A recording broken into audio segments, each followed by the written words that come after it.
All right, welcome back everybody. Our next session is called Biometric Authentication and Payments, and our presenter today is Katie Jepson, who's an account manager from FEAM.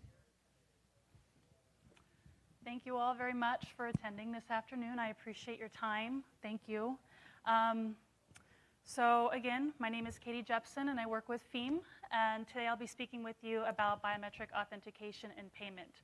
So I'll be discussing a bit about the payment authentication ecosystem and the standards, how biometric payment is used, whether in-store or remote, and the testing process through FIDO, as well as some of the other standards in the market. So we'll have some fun today. So this is our corporate slide, just a bit of housekeeping. There we go.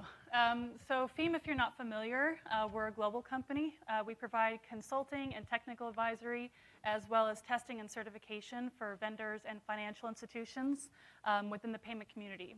So we help our vendors to develop and launch their products, specifically in this case, enabling payments through biometrics. So within FEAM, we have a dedicated team of biometric experts who have carefully and artfully put together this presentation for you today.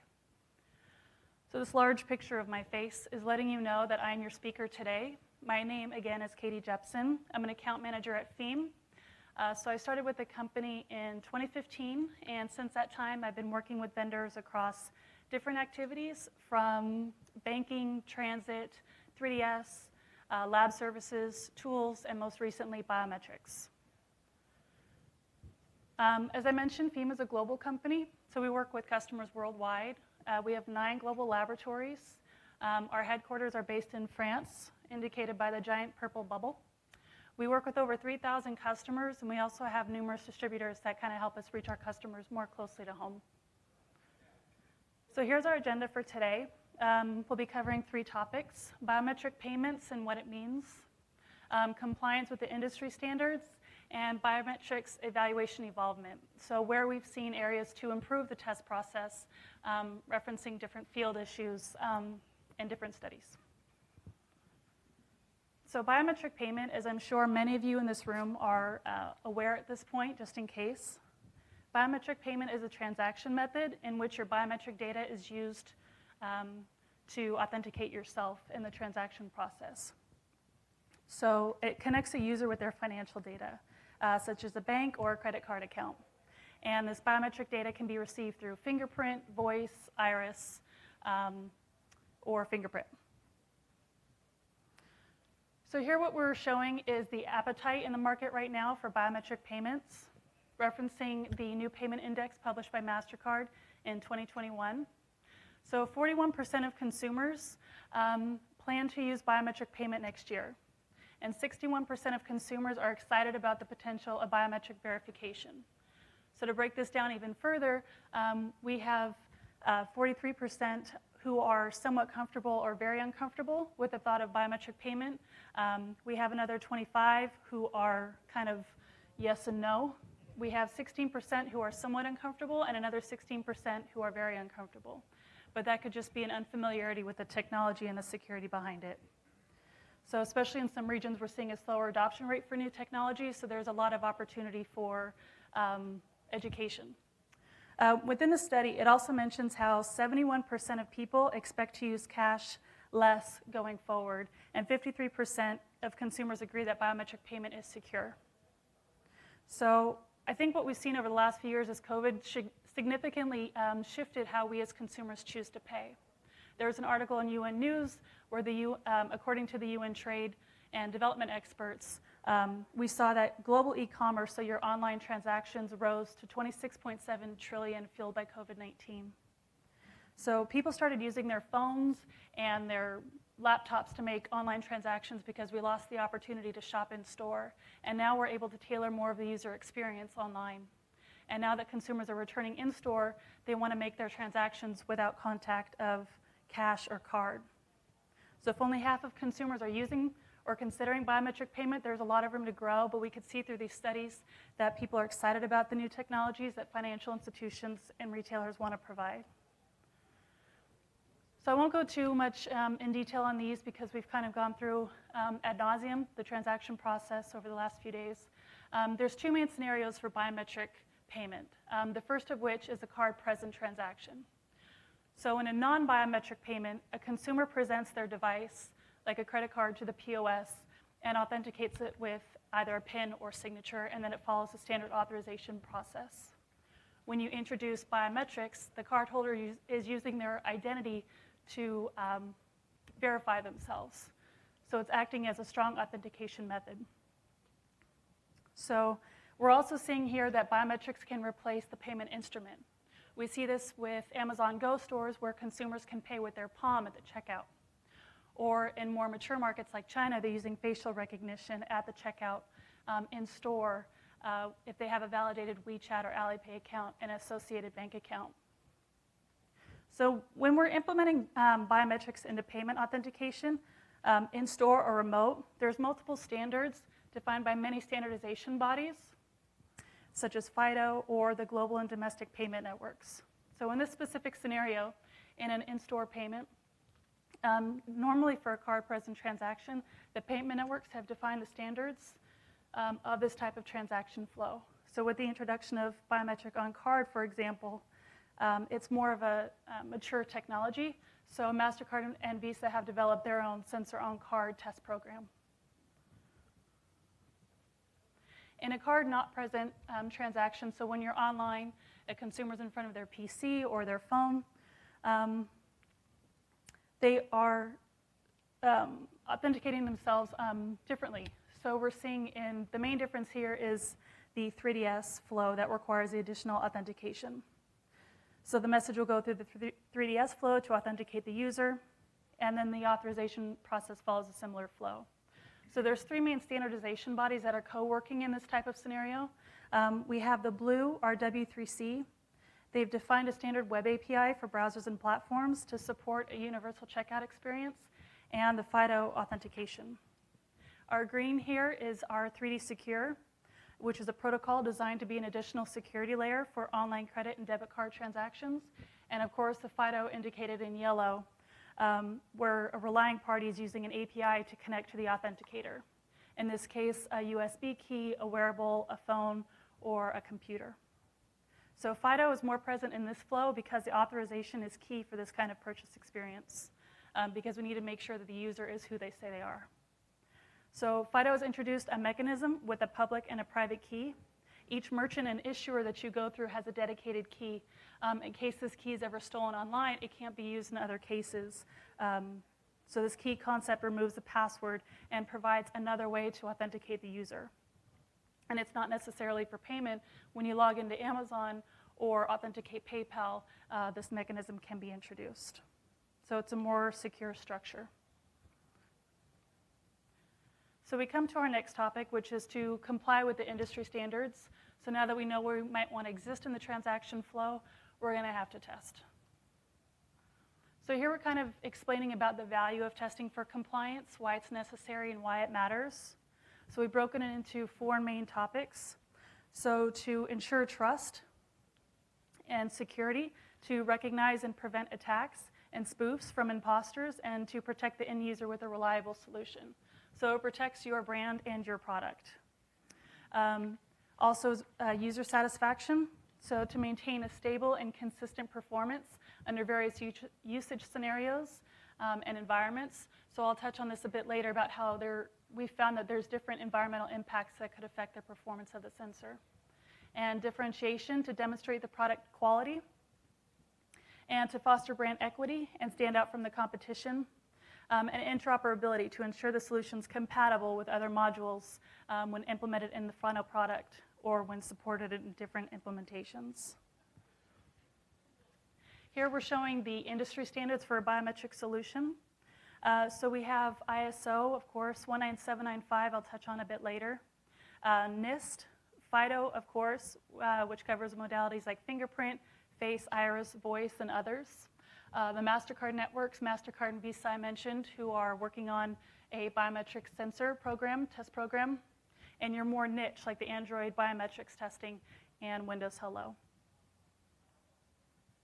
So this summarizes the FIDO certification program. So depending on where you want to exist within the flow, whether it's a server, client, or authenticator, it will determine your test plan. So the authenticator here is more of a physical product.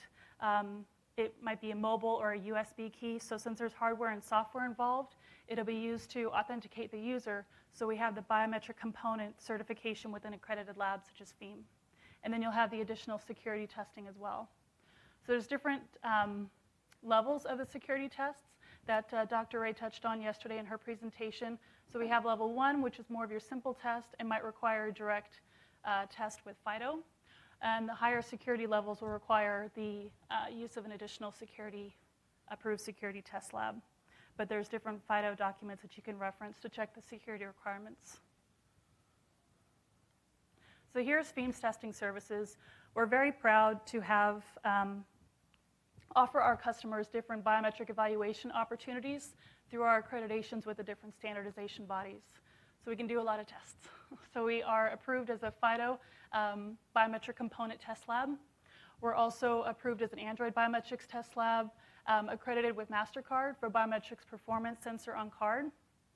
We're accredited with ISO, and FEAM has also developed and tailored our own test plan. So I'll touch on this a bit later, what that means. But it allows our customers to customize their tests and to, at the very end of it, we provide them with a letter of completion.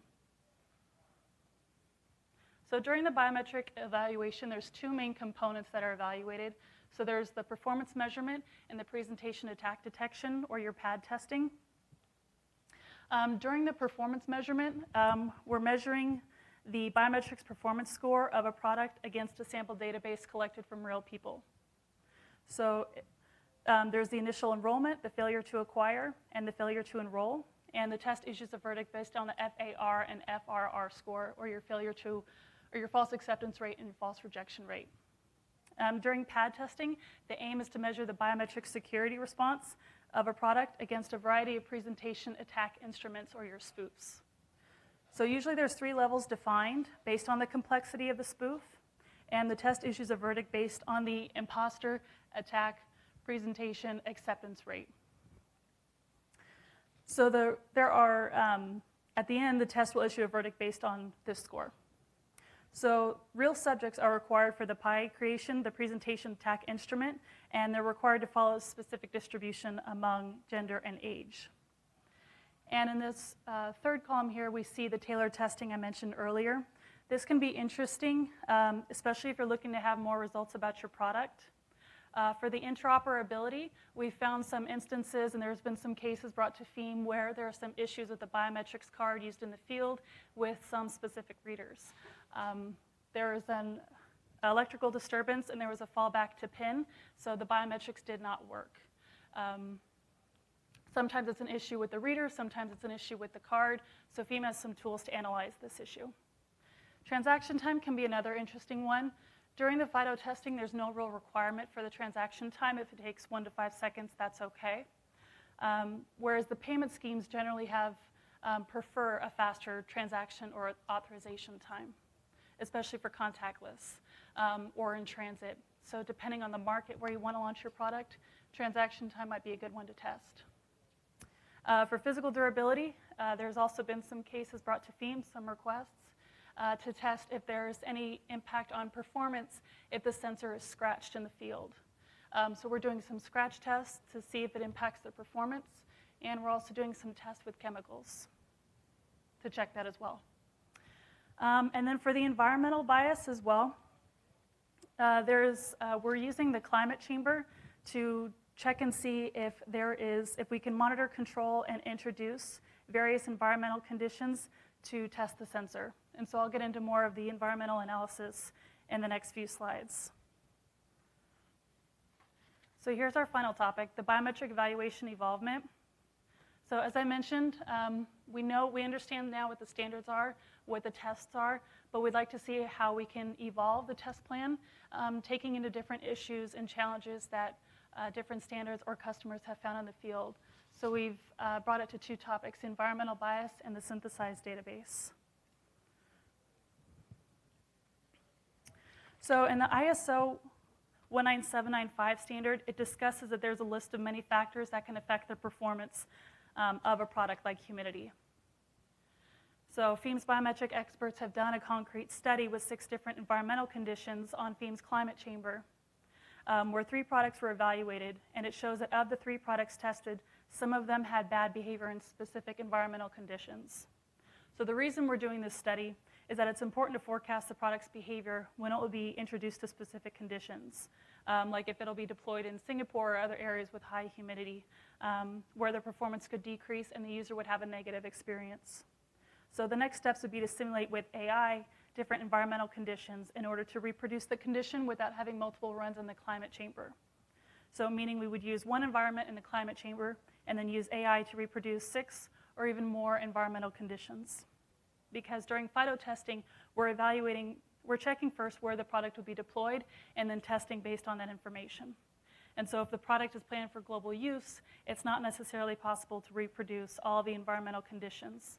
So with this kind of tool, it'll help us to have an overview of worldwide situations with many different environmental conditions. So during FEMA's study, as I mentioned, they use different impact evaluation, NFIQ, which is a NIST measurement, the area under curve, and so on. So continuing in the study, I mentioned in the previous slide that FEMA has done a study with 6 different environmental conditions where 3 products were evaluated.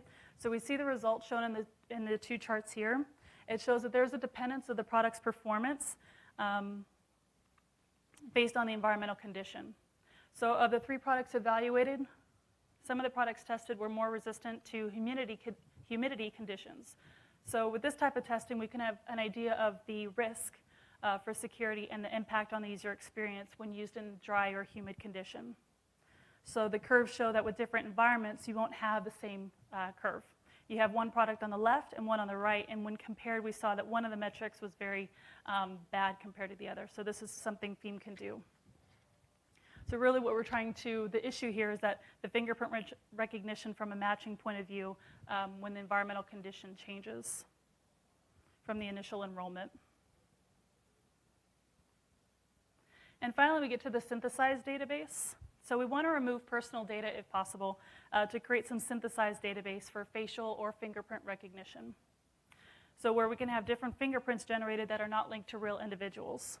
So it would be good to have an overview of the product's performance without having a collection of 250 real people every time you want to come to the lab to have it evaluated.